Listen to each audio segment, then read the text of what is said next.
All right, my client sent in his Vox AC30 TB or TBX. I don't recall what's in here. And so I'm doing an unpacking video. But unlike one of those things where people just pull a guitar out of a box and the whole process is supposed to be fascinating, this one actually has a point. The owner packed this really well. Multiple layers of good quality bubble wrap, no packing peanuts. Those compress and tear up and don't protect the amp, and they get everywhere. But like most people, he taped the bubble wrap really thoroughly. And the issue with that is once I have to cut all this tape, and in the process of cutting this tape, the bubble wrap will also get cut. And so not all this bubble wrap will be reusable. So I would point out that if you use masking tape or blue painter's tape, you can hold the bubble wrap to itself just fine. It's not going to want to come off, but it doesn't stick permanently to the bubble wrap, and then so it could all be reused. It saves about $20 in packing materials because I'm going to have to get new bubble wrap when it's time to send this amp home. So let me undo this, and then we'll go to the next part. Okay, there are about 4 inches of bubble wrap surrounding this double layer cardboard box. Inside the double layer cardboard box, there's about another 4 inches of bubble wrap on the amp itself. And while I applaud the caution, it really does increase the shipping weight when you make the size too big. This amount of bubble wrapping on this heavy duty chassis without tubes would have been sufficient in a box that fit its dimensions.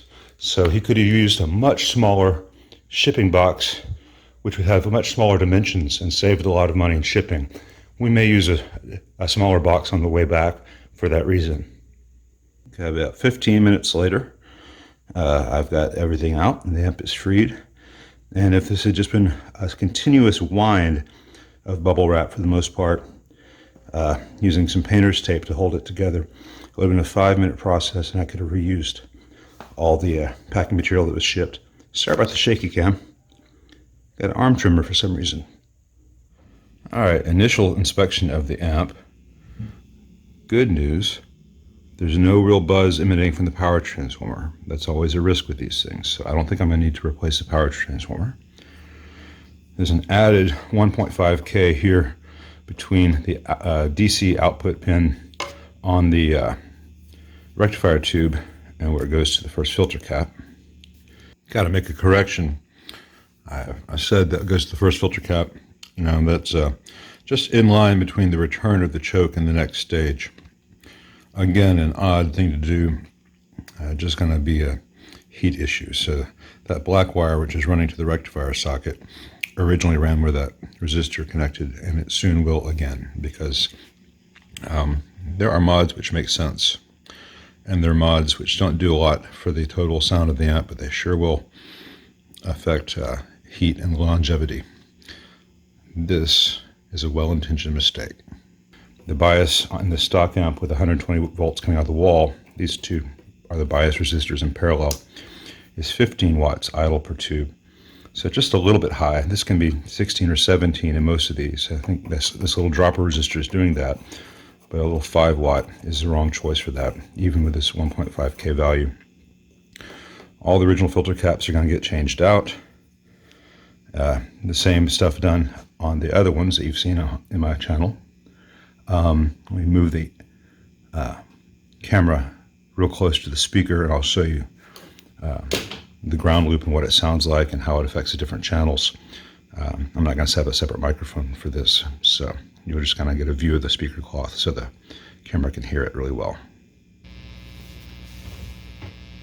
All right, you should be able to hear that buzz pretty well, and hopefully you can hear what I'm saying. That buzz is due to a couple of things.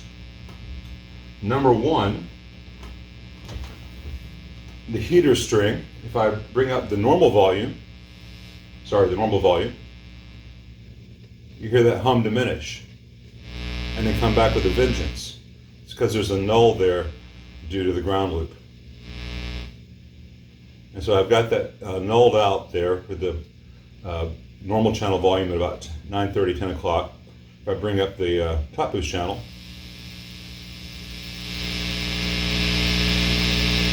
pretty prevalent there. I'm going to put the top of this channel about 10 o'clock and then lower the normal channel.